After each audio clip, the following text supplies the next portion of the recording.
Hope for Anxiety and OCD, Episode 4. Today on the show, we are going to be talking to my good friend, Miss Jessica Huddleston. She is a licensed professional counselor and certified psychological assistant at Sabin Behavioral Health in Smyrna, Tennessee.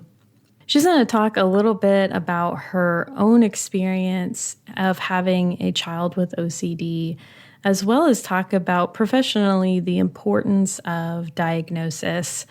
So let's dive right in.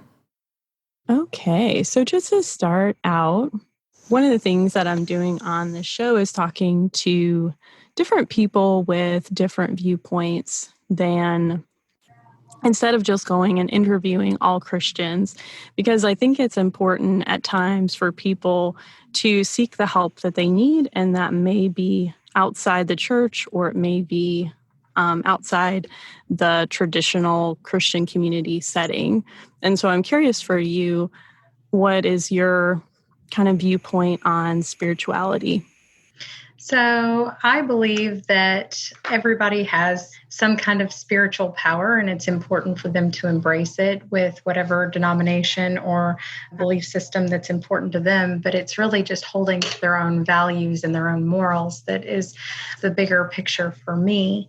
And my goal as a clinician is to understand that person's values. So if that means that I need to be educated on it, so be it. I believe everybody's is a bit different, but being in the setting that I'm in, as well as being a counselor and my background being in clinical, I feel like it's important for me to not be biased and hold my personal opinions separately from whatever the clients are. Right. Do you find it challenging at times to work with people that have a different viewpoint than you do? No, most of the time it's just the goal is for me to understand what their belief systems are. And sometimes that takes me getting educated. Sometimes it takes the individual teaching me. Sometimes it's me going and reading things and figuring out and just having an understanding. And I'm very open to asking questions like, what does this mean if I don't understand, or why is this important? Things like that, because that having a common understanding is more important than anything that I particularly believe. Mm-hmm.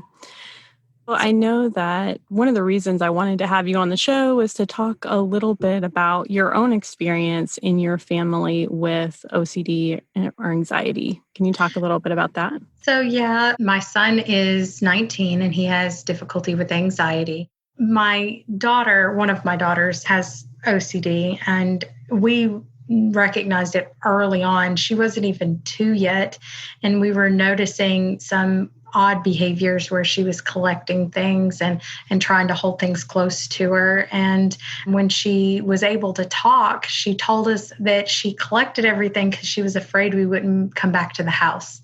So every time we left, she wanted to have everything ready so she could take it with her. That included like garbage. I mean, like a candy wrapper or whatever. She would just collect everything. And we've spent a long time. She's 12 now, and we've spent a long time working on a lot of those issues, and she's doing a lot better, but it does come out with her schoolwork, her wanting to be very perfectionistic and afraid of making mistakes. And so her teachers have been really supportive of intentionally asking her questions that she doesn't know the answer to, and then they just praise her for trying, which has been a huge help. Luckily, she goes to a really supportive school. I do know that one of the things that I run into professionally is a lot of parents feel stuck because the schools don't really understand their child's difficulty with OCD. And so I work really diligently to educate the parents so they can convey that information to the school, because a lot of times kids will come across as just being non-compliant, especially if they use avoidance as their tactic when they're overwhelmed with things. And so I think that's really important to me, to help parents have the vocabulary and the tools to be able to get their children what they need. Right. I'm sure that advocacy process has been ongoing because every year there's a new teacher and more educating that has to be done. Oh, yeah, absolutely. And some parents feel compelled to pull their kids out of school or homeschool them or do, now with everything going on, a lot of virtual schooling. right now with virtual schooling, that totally makes sense. But when they parents want to take their kids out of school, I want to have a serious conversation with them about why and what the benefits are and what the drawbacks may be, because I don't think a lot of times parents realize that they might be helping their child for the moment and hurting them in the long run, especially with avoidance. It might be reinforcing their avoidance unintentionally. I mean, the parents aren't doing it because they want their kid to be avoidant. They're doing it because their kid is struggling and the school is complaining and all of that stuff. And it seems like a straightforward solution, but sometimes kids need to learn how to get through that struggle. And I really recognize that with my daughter early on, because on top of her having OCD, she had selective mutism, and that was difficult. Yeah. Wow. It wasn't at home though. It was only at school. So she would talk. We didn't know for the first year. She would talk at home nonstop about everything. Tell us everything that somebody did wrong at school, got out of line, all the stuff. But at school, she never said a word. And it wasn't until she got her finger stuck in a table at school and all the kids had gone inside and they realized they were missing one. They went back out and she was silently crying and they called me and they're like, well, this happened. I'm like, oh, accidents happen. Kids stick their fingers in tables. Not a big deal. She's not seriously hurt. It's fine. And they're like, yeah, we just didn't know. She sat out there for about 5 minutes because she was so quiet. And I'm like, wait, what? And I was like, what do you mean she was quiet? And that's when they're like, yeah, she never talks at school. And I'm like, what? And that's when I realized she was at that point in kindergarten. She had gone there for pre-K for 2 years. And apparently the most she ever talked was a whisper, and nobody ever mentioned that. Wow. It's really strange. But once we figured it out, once we realized what was going on, we just started having her talk to strangers, talk to anybody, everybody. And she got out of that habit pretty quick.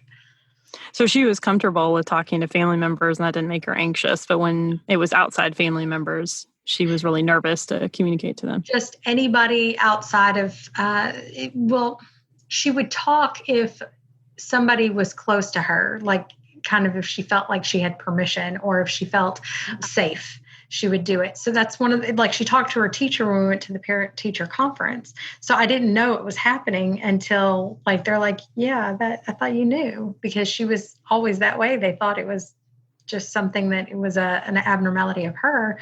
And I was like, I guess it is. It's just not one that she presents everywhere, which is one of the things that clued us in very quickly to it, selective mutism. So I wonder if it was really hard for you at times to push your daughter towards things that you knew were going to be good for her while seeing how much distress she was in. Oh, absolutely. Nobody wants to see their child in pain, but when you know that it's the same thing as getting them to ride a bike or talk to a friend for the first time, you're sitting on pins and needles, it's hard for them, but it's good for them. We use a lot of positive self-talk, and trying to build that without it also becoming a compulsion is a bit of a trick, but that's one of the things that we figured out, of just reminding her, you've done this before, you've done things like this, you can do this. So, and I would only say it once, and then she would be expected to do. And one of the other things that I say that annoys her profusely is, you're fine. And so, you're fine, you can do this. And so it's been mostly challenging her. The more that we challenge her, the easier it gets, the less resistance I get. I found that what I've seen clinically is that parents that struggle to push their kids in the beginning, they get a lot more resistance. They have a lot more trouble with it. But afterwards, once they get kind of in a habit of pushing the kids to expand their horizons, they get better and it gets easier the more they do it. Yeah. And the more that you start to face the things that you're afraid of, the more internal confidence that you develop. Right. And that carries you to the next exposure, so to speak, of the thing. That right. And giving them the confidence to recognize that they just need to lean into the anxiety instead of backing away from it. Okay. So you are a licensed professional counselor and also a certified psychological assistant. Yep. And so I wanted to ask you, tell us a little bit about your work environment and the kind of things that you do there. Well, I have a lot of roles. I have a wonderful placard in my office that says I'm the vice president of miscellaneous stuff. So here at Save Behavioral Health, I am the operations director, but I also do a lot of our intake interviews with the two psychologists that we have. We also do neuropsych testing. So we're often screening individuals for memory related or cognitive related changes or neurocognitive dysfunction, as well as just looking at general psychiatric related difficulties and determining what course of action needs to be taken if they need to have a psychological evaluation or a neuropsychological evaluation, or if they are in the process or in need of therapy, those kinds of things. We see individuals from as young as 4 and as old as, in their 90s. We have had somebody that was 95, but we don't get that very often, but it does happen. We kind of run into a gamut of different difficulties. We treat everything that runs in the DSM, just about, except for probably antisocial personality disorder, because most people don't see those in the private setting. Mm-hmm. So outside of that, we pretty much deal with almost anything. I have had exposure response prevention training multiple times. And so I treat individuals that have OCD spectrum disorders, including body dysmorphia, trichotillomania, hair pulling, and skin picking, as well as, OCD. And me and Dr. Hansen, one of the psychologists here, will treat individuals with obsessive compulsive personality disorder, which is it's different than OCD, and it's a bit challenging, but it can be very rewarding once you get people to understand how their behavior is affecting their life. I mostly deal with adolescents and adults, but I do see kids as well, just not very many. I love doing a hierarchy.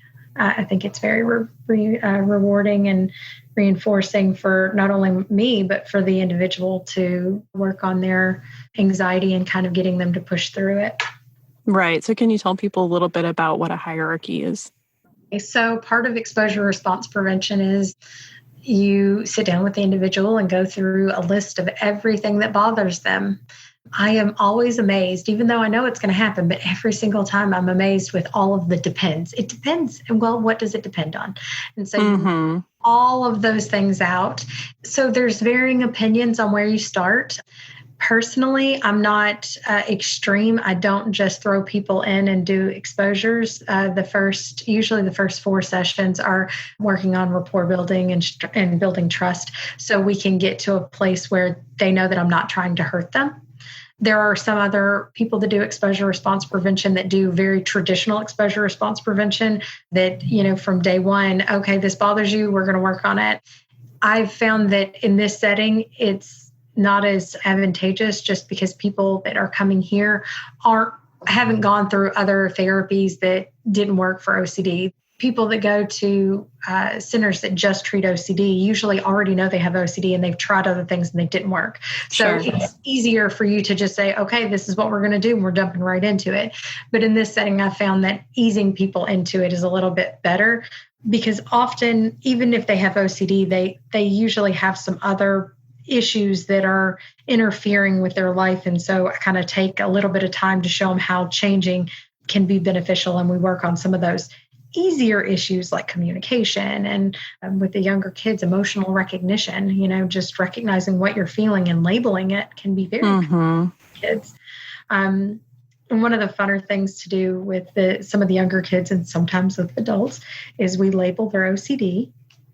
We give it a fun name. So when we talk about it like it's a person external from them, that has 2 benefits. One is it speeds up communication, because you're like, oh, that's just my OCD again. Like I see my OCD is interfering with this conversation or whatever. And it's fun to come up with ridiculous names for them. A lot of people like Harry Potter villains. I found that to be very... Oh, okay. But the other benefit is helping them understand that it is a external issue. It's not who they are as a person, and it helps them internalize that difficulty and also recognize how it interferes with their life, but it's not them doing it to themselves. So it gives them a safe place to talk about some of their intrusive thoughts, because they can be very embarrassing. They can be very damaging to their family. I've had a client before that was afraid of accidentally assaulting his sisters, so he avoided them. And they didn't understand because they were younger. He had no desire to do those things, but he just had an intrusive thought about what if I did that? And so he was mortified for saying that out loud. So when we gave him a space to talk about it and understand how intrusive thoughts aren't things that we want.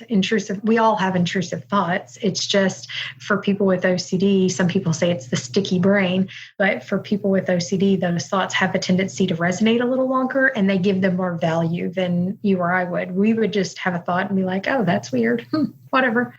And for people with OCD, they have a tendency to think about it, engage with it more, and then it leads to more anxiety. And then they have the developed behavior or some kind of a compulsive ritual to minimize, reduce, negate, whatever that intrusive thought. And so I found that I really do believe that not only engaging those intrusive thoughts, but also kind of playing them out. Like, okay, well, what would that look like if you did that? What would happen? Kind of going through those steps, doing some of the in vivo exposures can be really helpful in the beginning. So they see that you're not trying to hurt them. It's just you're trying to get them to understand that fear is controlling them. Right. And I think it's important to point out that people who have OCD tend to be relatively intelligent, at least the ones that I've worked with, and they're aware enough to know that these thoughts are irrational and don't make sense to them. So then there tends to be some shame about getting stuck on this particular thought that I know makes no sense. Well, there are varying levels of insight, and people that seek out therapy most often, especially adults, do have better insight.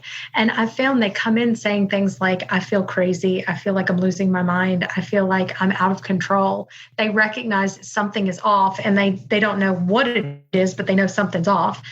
I've worked with people that have poorer insight. It is a bit more challenging because getting them to recognize that they have this thought, that doesn't mean that will actually happen, can be very difficult. But over time, I found bringing in family members and collateral support in those situations is very effective. But over time, when you start to get them to realize that what they think will happen isn't going to happen, they get better insight, they get faster at progressing through the treatment. I always tell people that treatment for OCD is teaching a counterfactual. It's teaching you that something you believe isn't true. And so that's really hard to teach somebody that what they think is going to happen isn't going to happen without putting them in that situation. So that's why we do a lot of activities, a lot of exposures. I've made jokes with clients about how I mean it. I won't ask them to do anything that I wouldn't be willing to do myself. And so it doesn't matter if it's gross, it's not going to hurt me. But if there is something like, I haven't come across anything that I just like, nope, I'm not going to do that. But like all sorts of, dealing with different bodily fluids or things that look like bodily fluids and, eating things off of toilet seats, done it all. I've even had a client that, well, it doesn't count because it wasn't wet. So we licked it, stuck it on the toilet seat, and then ate a gummy bear, didn't die, didn't get sick. I was like, this feels weird. Absolutely. So you did that exposure with them? You ate the gummy bear off the toilet seat?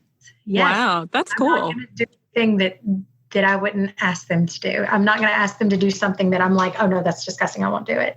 I've even played with animal poop. It's gross. I've been there, done that. It's like, okay, it smells bad. We sat with it and talked with it. And I'm like, okay, now we're going to wash our hands once. And that was the hard part of that exposure. We've gone to, had clients sometimes for social anxiety, or if clients have some OCD and have social anxiety, we use the exposure treatment as well for that.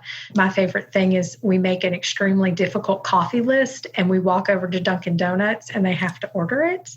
First, I order it and I order it really, really fast, and then they have to order it. And so the people at Dunkin' Donuts are extremely supportive. They see us coming. They've caught on. I've never told them what's going on, but they've caught on to what's going on. So they're very supportive over there, and they'll be patient with us, and we go through our little activity and we take a lot of deep breaths and do that. Depending on their age, I will encourage them to take deep breaths. When they're older, I won't prompt them to do any self-regulation activities. But some of the younger kids, if you don't do that, they'll just give up. So right. it is a preventative, don't give up, just take a deep breath. You've got this. Okay, go ahead. Kind of like spin them and send them out there. I think what you're talking about really goes to having to have a great relationship with your therapist, like you said, so people know that I'm not trying to do something to hurt you. This is actually going to help you in the long run. What's painful in the short term will be helpful in the long run. But also this element of being able to be authentic, not asking clients to do anything that you wouldn't do. And it encourages people to stay engaged in the process because, quite frankly, it's hard sometimes. It's very hard. And ERP has a pretty high dropout rate. Which is why, especially with younger clients, and I tell the parents because I feel like for the parents, it's just as hard. So I will tell them early on that we'll do a hard week and then a soft week and then a hard week to get the kids going. Because if they think that it's always going to be hard, they start avoiding therapy. And I realized that early on. So like some of the fun sessions, the soft sessions, as I call them, are working on like emotional recognition. And we'll spend the whole hour processing the previous exposure, things like that, just to show them how well they did and kind of gassing them up and getting them ready for the next one. Because I feel like without that, they think I'm just evil and I'm mean and they don't want to come around. And I think in certain settings, somebody could do traditional exposure response prevention where it's gung-ho from hit the ground running and go. But I don't know that many people are tolerant of that. Mm-hmm. So yeah. I try to, I've had some clients that come in and they're like, this is what I want to do. I'm like, all right, let's go. We can do it. But that's generally not what I've found, especially with younger children, because a lot of times you're also having to console and prevent the parents from using accommodations because they don't mean to, but they do. And so you have to help them recognize that this exposure is just as much for them to get used to it as it is for the kid. So. Mm-hmm. Just to clarify for everyone that's listening, as far as titles and things like that go, because it's very easy to get confused when you're looking at counselors, psychologists, psychiatrists, and there's so many labels out there. So you work with psychologists, and psychologists are responsible for testing. Well, not just testing. But the American Psychological Association has carved out that psychologists are the only ones allowed to do testing.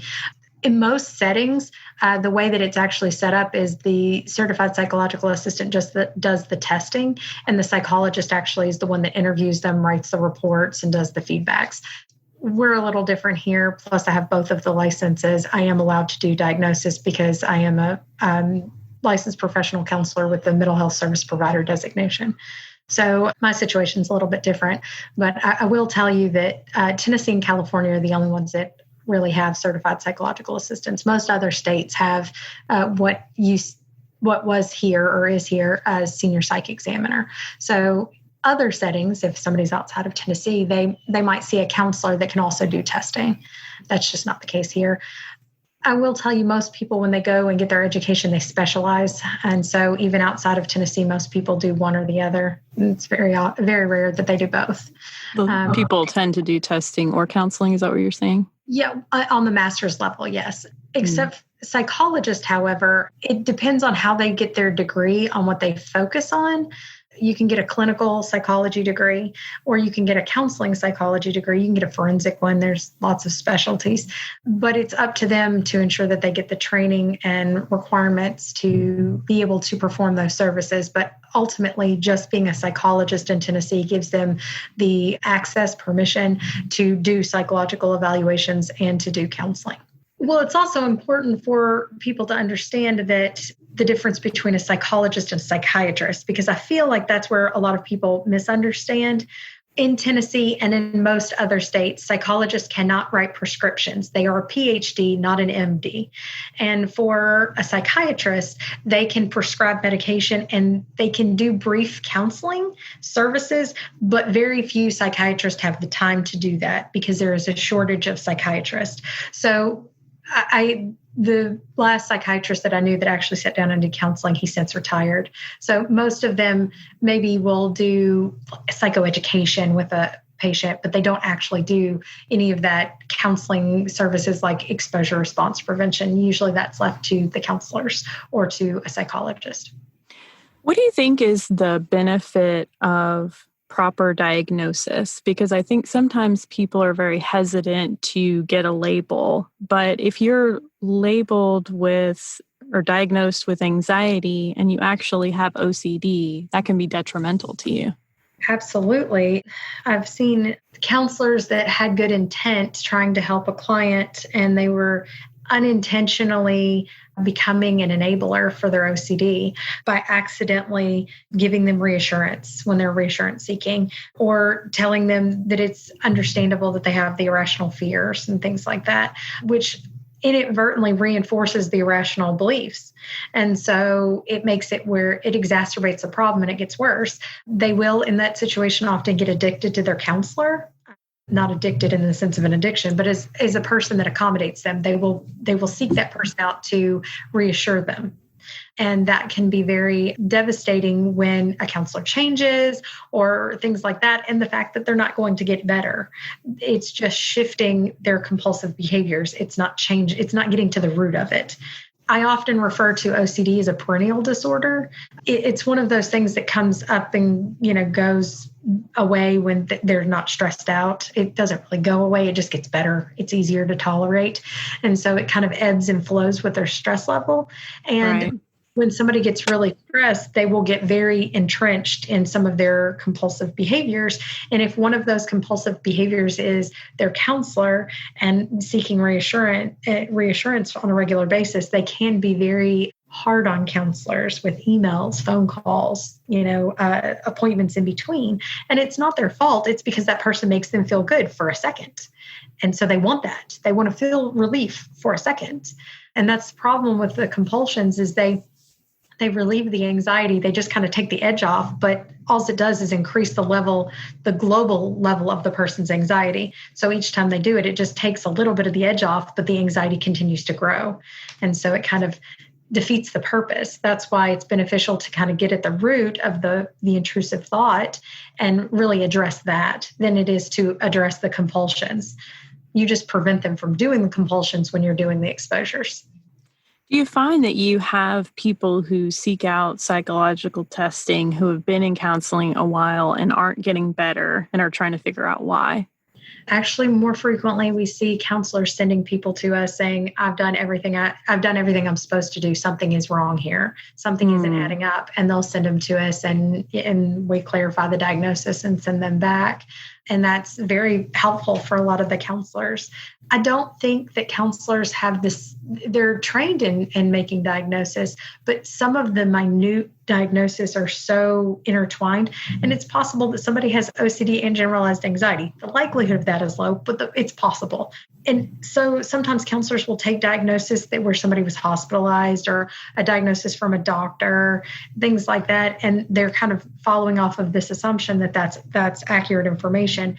But they don't realize that in those other settings, somebody only saw them for a snapshot, usually when they're not in a good place. So it's not very accurate. And so doing psychological testing can be beneficial for even somebody that's just starting out in counseling. The reason it can be beneficial is it helps speed up the therapy process in that you don't fall into landmines. You don't fall into, oh, why weren't we talking about this the whole time? It starts coming out in the evaluation. And so even if the client struggles to recognize some of the difficulties that they have, and we can't justify making a full diagnosis, we can still alert to there is an issue in this area, so then it can be addressed in counseling. I know that in my experience, providing a proper diagnosis has been very relieving and helpful for clients who have been labeling themselves with other things such as I'm crazy or there's something really awfully wrong with me. And when you're able to say, okay, well, these symptoms line up with this diagnosis and it actually makes sense. And not only that, but there's hope because this is something that's treatable. We can help you with this. We can help you have a better life. It's also making something that's very vague, very distinct, and it gives them a path that they can work on. And so it helps them see that there is a light at the end of the tunnel. I believe that doing the psychological evaluations really build buy-in with clients. You get more effort into changing their behavior if they know what you see and the way that you see it. They know what we think in that situation. They get to look at it in black and white just the way we do. And so we're working on the same thing. It's not like us, that old belief of the psychologist, or most people think of like the old Freudian psychoanalyst sitting back behind you on a couch and just taking notes about you and all that stuff. But what we're doing is I want it to be dynamic. I want it to be an interactive process. I'm here to help you. I'm not here to tell you what to do. I'm here to guide you in what I think might be beneficial. I could be wrong. You need to tell me so we can discuss it. And so it's an exchange rather than a dictation. That's good. I like that a lot. I would say that collaboration is really helpful for the things that we just talked about. We want people to come back. We want them to be involved and engaged, and we want this to be working for them. And so if something's not working, it's helpful for people to let us know that so we can shift gears a little bit. And move the needle. I always say therapy isn't about getting you to the end really fast. It's about moving the needle.